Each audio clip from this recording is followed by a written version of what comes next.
کہ یار پیر صاحب نے تو بتایا تھا کہ پتھر دونوں کے میچ نہیں کرتے. تو پیر صاحب پھینکو تھا ایک نمبر کا, اور اپنی بیوی کمبخت کی لڑکے گئی ہوئی تھی. تو ایسے لوگوں کی نا اکثر یہی ہوتا ہے, اپنی بیویاں لڑکے گئی ہوئی ہوتی ہیں. تو یہ جہالت کی چیزیں ہیں جس کو اسلام نے ختم کیا ہے. تبھی تو ہمیں بتایا گیا کہ جو کاہن کے پاس آئے, نجومی کے پاس آئے, جو اس طرح کی باتیں کرتے ہیں ستاروں اتاروں کی, تو اس نے اللہ اور اس کے رسول صلی اللہ علیہ وسلم کا انکار کیا, قرآن کا انکار کیا. حدیث کا مفہوم پیش کر رہا ہوں اپنے الفاظ میں, کیونکہ قرآن کہتا ہے غیب کا علم اللہ کے سوا کسی کو نہیں ہے. تو پتھروں سے کچھ نہیں پتہ چلتا, نہ ناموں سے پتہ چلتا ہے کہ یہ جوڑ ہے یا بے جوڑ ہے, عادتوں سے پتہ چلتا ہے, خاندان سے پتہ چلتا ہے. لہذا عادت کو, خاندان کو, فیملی کو, ان چیزوں کو فوکس کرنا چاہیے کہ خاندانی لوگ ہیں یا نہیں ہیں. خاندانی کی غیر خاندانی میں شادی ہو جائے تو بھی عذاب ہے, غیر خاندانی کی غیر خاندانی میں ہو جائے پھر چل جاتا ہے. دونوں ایک ہی جیسے ہوتے ہیں, دونوں ایک نمبر کے بدتمیز ہوتے ہیں تو گاڑی چل جاتی ہے. مسئلہ یہ بھی ہوتا ہے ایک اچھے خاندان کا اور ایک جو ہے وہ عجیب سے لوگ ہوں, تو پھر مسائل کھڑے ہوتے ہیں, وہ ایڈجسٹمنٹ ہی نہیں ہوتی. اچھا میرے بھائی, یہ عجیب و غریب سوال ہے بھائی, کیا شوہر کے سامنے ڈانس کر سکتے ہیں؟ دیکھو میاں بیوی کا آپس میں کوئی پردہ نہیں ہے, ایک دوسرے سے جس طرح سے چاہیں لطف اندوز ہو سکتے ہیں. شریعت نے کچھ پابندیاں لگائی ہیں میاں بیوی پہ, وہ بہت دفعہ میں بتا چکا ہوں, وہ شریعت سے ثابت ہیں اور وہ اجماعی مسائل ہیں, ان کو دوبارہ تذکرہ کرنے کی ضرورت نہیں ہے. تو جب میاں بیوی ایک دوسرے سے ہر طرح سے لطف اندوز ہو سکتے ہیں تو میاں بیوی کا معاملہ ہے, جو چاہیں کریں بھائی. بعض علماء اسے ناجائز کہتے ہیں بیوی کا شوہر کے سامنے ڈانس کرنا, لیکن اس کے ناجائز ہونے کی کوئی دلیل نہیں ہے. تو بعض بڑے متدین علماء سے میں نے یہ مسئلہ سنا ہے, وہ کہتے ہیں کہ اس کے ناجائز ہونے کی کوئی دلیل نہیں ہے. تو بعض دفعہ ٹھیک ہے, جو علماء ہیں, مشائخ ہیں, ان کا ایک مقام ہوتا ہے, مرتبہ ہوتا ہے, ان کو اپنی بیوی پہ بھی یہ چیز پسند نہیں ہے کہ وہ ہمارے سامنے ڈانس کرے. لیکن یہ کہ ظاہر ہے شریعت پر آپ اپنے مزاج کو نہیں داخل کر سکتے. ایک حیا ہونا ایک الگ چیز ہے, میاں بیوی کے مزاج میں حیا غالب ہو تو حیا تو جتنی زیادہ ہو شریعت اس کو پروموٹ کرتی ہے.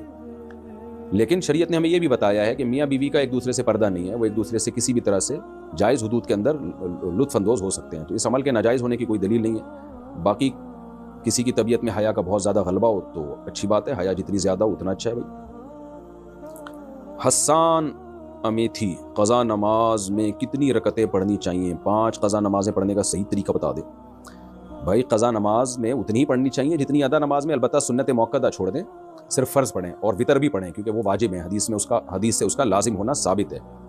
ان اللہ زادکم صلاۃ الا وہی الوتر, صحیح حدیث ہے. اللہ نے ایک اور نماز کا اضافہ کر دیا, وہ وتر ہے. من لم یوتر فلیس منا, جو وتر نہیں پڑھتا وہ ہم میں سے نہیں ہے. تو اس لیے دو رکعت فجر کی, ہاں جو نمازیں سفر میں قضا ہوئی ہیں اگر ان کو آپ اپنے مقام پہ پڑھیں گے تو وہ 2 رکعتیں ہی رہیں گی, وہ 4 نہیں ہو جائیں گی. اور جو نمازیں آپ کی مقام پہ قضا ہوئی ہیں وہ اگر سفر میں قضا پڑھیں گے تو 4 رکعتیں ہی پڑھیں گے آپ اس میں. مرچی کا پودا لگانا کیسا ہے, اور شریعت میں کیکٹس کا پودا لگانے میں کوئی برائی تو نہیں؟ کیکٹس میں نے نیٹ پہ دیکھا تو کانٹوں دار ایک پودا ہے, تو کوئی برائی نہیں بھائی. ہاں کسی کو کانٹے چبونے کی نیت سے لگائیں تو ایک الگ بات ہے, پودا کوئی بھی لگایا جا سکتا ہے. باقی مرچی کا پودا لگانا اگر غلط ہے تو میرا تو کھانے کا ٹیسٹ ہی ختم کر دیا آپ نے. کھانے میں تو ہری مرچیں بہت کھاتا ہوں بھائی, جب دعوت میں جاتا ہوں لوگ میرے سامنے ہری مرچیں لا کے رکھ دیتے ہیں, اور سالن میں پکی ہوئی ہری مرچیں الگ سے میں تلاش کر رہا ہوں, ان میں زیادہ ٹیسٹ ہوتا ہے.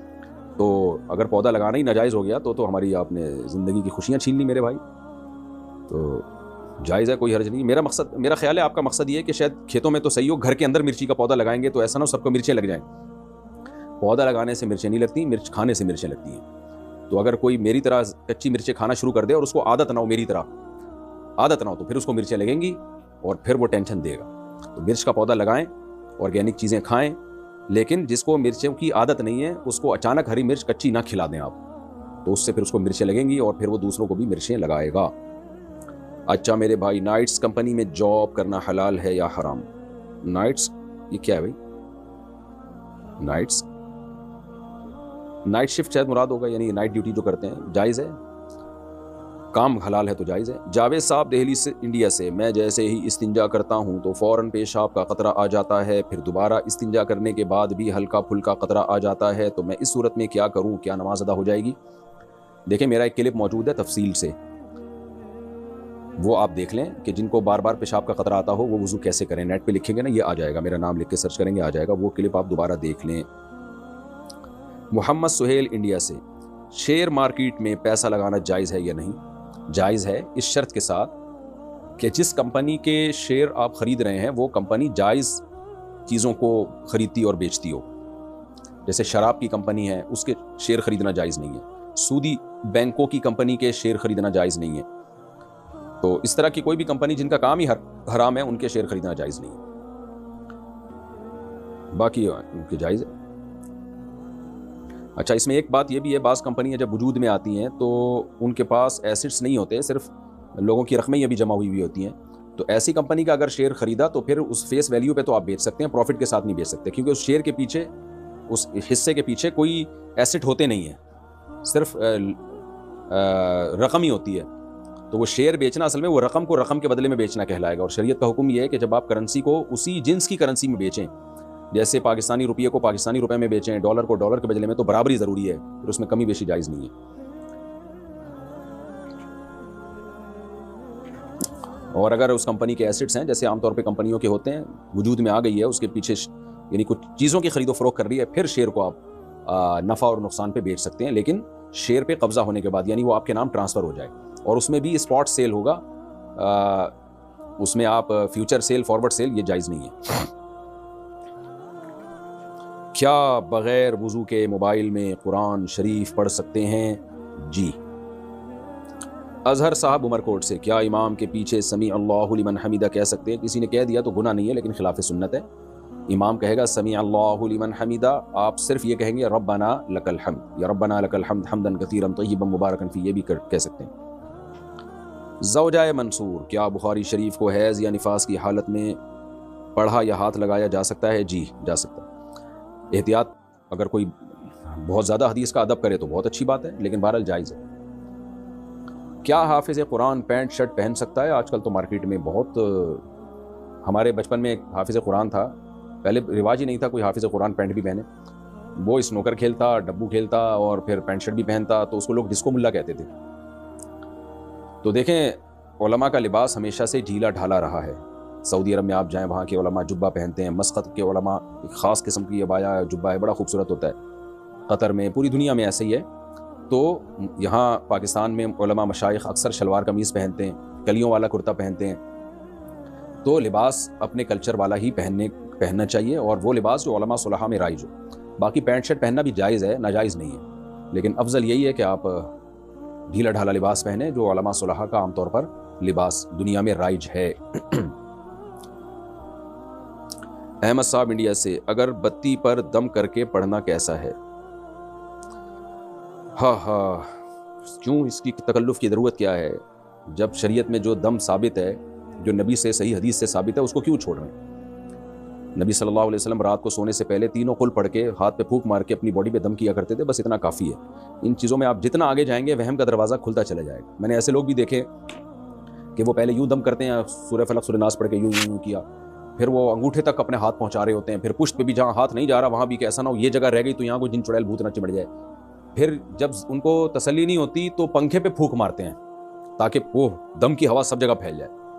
تو لا تشددوا فیشدد اللہ علیکم، حدیث میں آتے ہیں اپنے اوپر مشکلات پیدا نہ کرو، تو آسانیاں پیدا کرو، جتنا شریعت نے بتا دیا دم بس اتنا کافی ہے۔ بعض لوگ عجیب طریقے سے چھو چھو کر رہے ہوتے ہیں نمازوں کے بعد، اور دوسرے پہ بھی چھو مار رہے ہوتے ہیں۔ بعض خواتین ایسا کرتی ہیں، رات کو سونے سے پہلے یوں دم کیا، پھر شوہر پہ بھی پھونک ماری، پھر بچوں میں ایک ایک پہ اٹھا کے پھونک ماری۔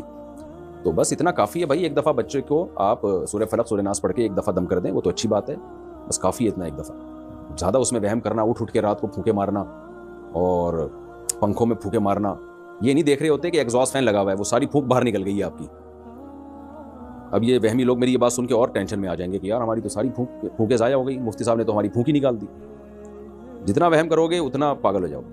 اگر کسی شخص نے عمرہ یا حج کی حالت میں غلاف کعبہ کو چوم لیا کیونکہ غلاف کعبہ پر خوشبو لگی ہوئی ہوتی ہے اور احرام میں خوشبو لگانا منع ہے، تو کیا دم دینا واجب ہوگا یا نہیں؟ بہت اہم مسئلہ ہے۔ لوگ احرام کی حالت میں حجر اسود کا بوسہ بھی لے رہے ہوتے ہیں، اور بعض دفعہ غلاف کعبہ پر خوشبو لگی ہوئی ہوتی ہے، اس کو چوم لیتے ہیں۔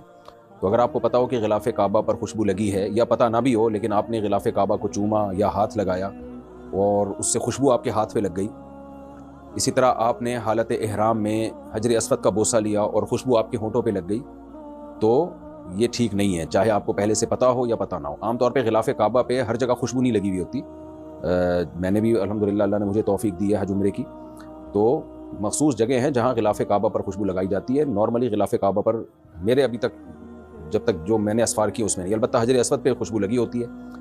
تو اس میں مسئلہ یہ ہے کہ اگر آپ نے خوشبو والی جگہ کو چوم لیا حالت احرام میں تو مختلف اقوال ہیں اس میں کہ کتنی مقدار میں خوشبو لگنے سے دم واجب ہوگا. تو اس میں بنوری ٹاؤن کا فتویٰ نقل کر رہا ہوں. وہ فتویٰ یہ ہے کہ اگر بہت زیادہ مقدار میں خوشبو لگی ہے، یعنی آپ نے حجر اسود کا بوسہ لیا یا غلاف کعبہ کو چوما آپ نے، تو بہت زیادہ اگر تیز خوشبو ہے تو پھر آپ کے ہونٹوں کے 1/4 یعنی 1/4 حصے پر اگر خوشبو لگے گی تو دم دینا واجب ہو جائے گا، اور اس سے کم پہ اگر لگے گی تو دم واجب نہیں ہے. اور اگر اس سے یعنی بہت تیز خوشبو نہیں ہے تو پھر کیا ہوگا کہ پھر صدقہ واجب ہوگا آپ کے اوپر، دم واجب نہیں ہوگا.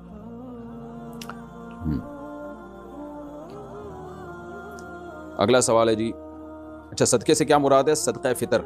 صدقہ فطر کا مطلب 2.25 کلو گندم، اور بعض علماء کے نزدیک 2.25 کلو گندم کی قیمت. تو خلاصہ کیا نکلا کہ اگر 1/3 عضو پر خوشبو لگ جائے، تیز خوشبو، 1/4 عضو پر تیز خوشبو لگ جائے تو دم واجب ہوگا. اگر 1/3 عضو سے کم پہ تیز خوشبو لگی ہے تو دم واجب نہیں ہے. اور اگر خوشبو ہلکی ہے، عام طور پر میرا خیال ہے ہلکی خوشبو ہی ہوتی ہے، ایسی نہیں ہوتی کہ آپ نے حجر اسود کو بوسہ دیا تو آپ کے ہونٹ سے بہت تیز خوشبو آنے لگے. تو پھر پورے ہونٹوں پہ جب تک وہ نہیں لگے گی اس وقت تک دم واجب نہیں ہوگا، یا پورے ہاتھ پہ جب تک نہیں لگے گی دم واجب نہیں ہوگا. تو ایسی صورت میں صدقہ واجب ہے. صدقہ کا مطلب 2.25 کلو گندم یا 4.5 کلو کھجور وغیرہ کے بقدر جو ہے آپ ریال صدقہ کر دیں. ویسے بھی جب ہم حج یا عمرہ کرتے ہیں نا تو واپسی پہ یعنی احرام سے نکلنے کے بعد چند ریال صدقہ کر دینے چاہیے، تاکہ احرام کے خلاف کوئی کام اگر ہم سے ہو گیا ہو تو صدقے سے اس کی تلافی ہو جائے. اور یہ نیت کر لینی چاہیے کہ مجھ سے کوئی احرام کی پابندیوں میں کچھ مخالفت ہو گئی ہو تو یہ اس کی یعنی اس کی تلافی ہوگی اس سے.